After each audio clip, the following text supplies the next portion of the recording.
तो hello guys, कैसे हो आप लोग। मैं तो ठीक ही होंगे। तो देखो, बोरुटो मांगा चैप्टर 67, उस चैप्टर के अंदर हमने साफ साफ देखा था जो हमारा मोमोटी की सेनपाई था उसने हमारे बोरुटो की जान बचा ली थी। उसने अपने बचे हुए 18% कारमा डाटा को बोरुटो की बॉडी में काइंड ऑफ ट्रांसप्लांट सा कर दिया था, जिस वजह से हमारा बोरुटो मरा नहीं। और जब हमारे बोरुटो की मोमोशिकी से बात हुई थी तो मोमोशिकी ने बोरुटो से कहा था कि उसने उसके 18% कारमा को उसकी बॉडी के अंदर यूज कर दिया है, तो इसी वजह से अब वो वापस जिंदा नहीं हो सकता, या फिर कहीं तो बोरुटो की बॉडी में रिजरेक्ट नहीं हो सकता।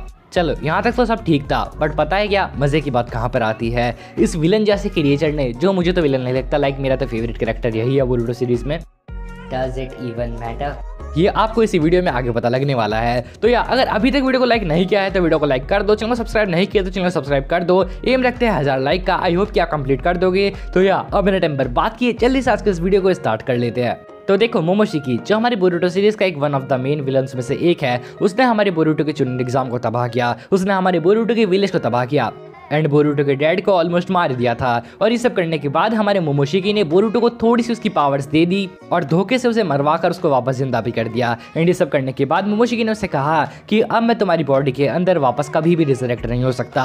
और हमारे बोरुटो ने इस बात को मान भी लिया। क्यों? क्योंकि हमारे मोमोशिकी ने उसको उसकी पावर के ऊपर एकदम अच्छे से एक्सेस दे दिया था। तो बोरुटो को लगने लगा था कि हाँ, अब वो मोमोशिकी को कंट्रोल कर रहा है और मोमोशिकी उसे नहीं।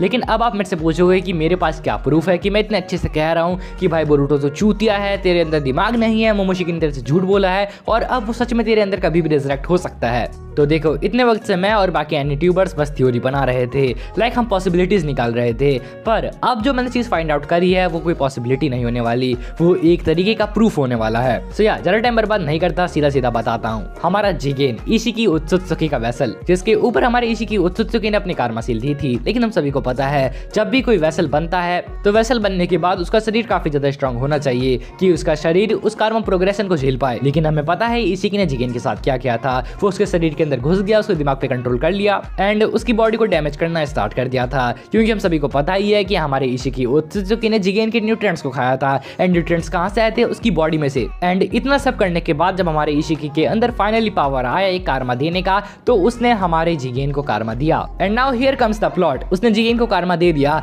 लेकिन जिगेन की बॉडी इतनी ताकतवर नहीं थी कि वो उस कारमा प्रोग्रेशन को झेल पाए। सो दैट्स व्हाई जिगेन मरने की हालत में आ चुका था। लेकिन वहीं पर जो हमारा इशिकी उत्सुत्सुकी था, उसने ठीक मोमोशिकी की ही तरह उसके कारमा को मैनिपुलेट किया एंड बचा लिया जिगेन की लाइफ को। और शायद इसी वजह से यहाँ पर सेम तरीके के पैटर्न्स है। And now you will say that कि भाई बोरुटो को तो इतना सा है एंड इसके तो इतना ज्यादा है, तो ये चीज सेम नहीं हो सकती। एंड यस, ये चीज सेम है भी नहीं, बिकॉज मोमोशिकी ने बस 18% डाटा को यूज किया था बोरुटो की बॉडी में। क्यों? क्योंकि बस 18% डाटा ही बचा था। लेकिन वहीं पर इशिकी कंडीशन में कुछ और था। ऐसा हो सकता है कि इशिकी का ज्यादा कारमा प्रोग्रेशन वाला डाटा बच चुका होगा एंड उसने उसी डाटा को प्लांट कर दिया हमारे जिगेन की बॉडी में, जिस वजह से जिगेन एक 100% उत्सुत्सुकी भी बन चुका था। और अब अगर आप यहाँ पे सोच रहे हो कि जिगेन की चिन पे कारमा था, इस वजह से उसके ऐसे पैटर्न्स बनते थे, तो आप गलत हो। क्योंकि जैसे हमारे बोरुटो की कारमा सील को भी ऑफ कर देता है, तब भी वो वाला कारमा बटन वहीं पे रहता था, ठीक उसी तरह जैसे जिगेन के है। जिगेन भी उसकी कारमा सील को ऑफ करके रखता था, पर फिर भी वो पैटर्न उसकी बॉडी पर रहता था, just same age our boy Boruto Uzumaki.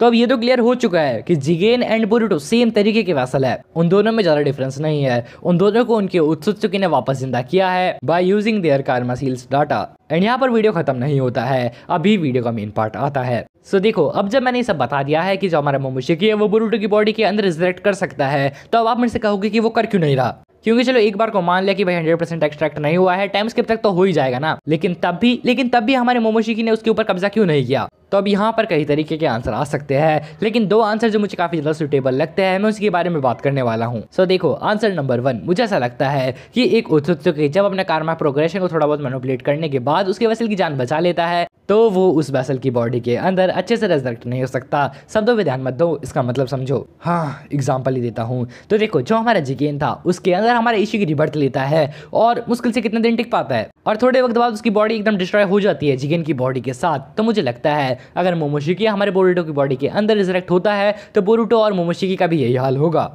और इन दी एंड उन दोनों की सोल वैनिश हो जाएगी। लेकिन हियर कम्स द प्लॉट। हमारा मोमोशिकी कितना दिमागदार है ये तो अभी हमें पता लग ही चुका है। और अमाडू कितना झूठा है ये भी हमें पता लग चुका है। और अमाडू के बारे में किसी और वीडियो में बात करेंगे, बिकॉज हर वीडियो में मैं अमाडू को नहीं घुसाना चाहता। खैर जो भी हो, देखो ऐसा हो सकता है कि जो हमारा मोमोशिकी है वो बोरुटो की बॉडी के अंदर ठीक उसी तरीके से पोजीशन कर पाए जैसे वो पहले करता था, क्योंकि इससे ना ही हमारे बोरुटो की बॉडी पूरी डैमेज हो जाएगी एंड ना ही हमारा मोमोशिकी मरेगा। और अब जब हमारा बोरुटो 100% उत्सुत्सुकी बन चुका है तो शायद वो किसी और को भी कारमा दे पाए, और ऐसा करने से हमारे मोमोशिकी को उसकी पावर्स एंड बोरुटो की पावर्स दोनों की पावर्स मिल जाएगी, जो कि कहीं ना कहीं उसका मेन मोटिव था। तो यही थी आज की थ्योरी। आपको क्या लगता है, क्या मोमोशिकी सच में तो सब प्लान किया था या फिर ये जस्ट एक कोइंसिडेंस है और मैंने कुछ ज़्यादा डिटेल में बोरुटो देख लिया है? तो कमेंट करके अपना ओपिनियन जरूर से बताना। एंड यार वीडियो को बनाने में काफ़ी ज़्यादा मेहनत लगी है, अब मैंने एडिटिंग भी इतनी इंप्रूव कर दी है और थ्योरी तो भाई मास्टरपीस है ही। तो इसलिए प्लीज़ वीडियो पे 1000 लाइक, बस 1000 लाइक, ज़्यादा नहीं बस 1000 लाइक कंप्लीट करवा देना। आई होप कि आप 1000 लाइक कंप्लीट करवा दोगे। सो या दैट्स ऑल फॉर टुडे। मिलते हैं किसी और वीडियो में, तब तक के लिए सायोनारा शिता।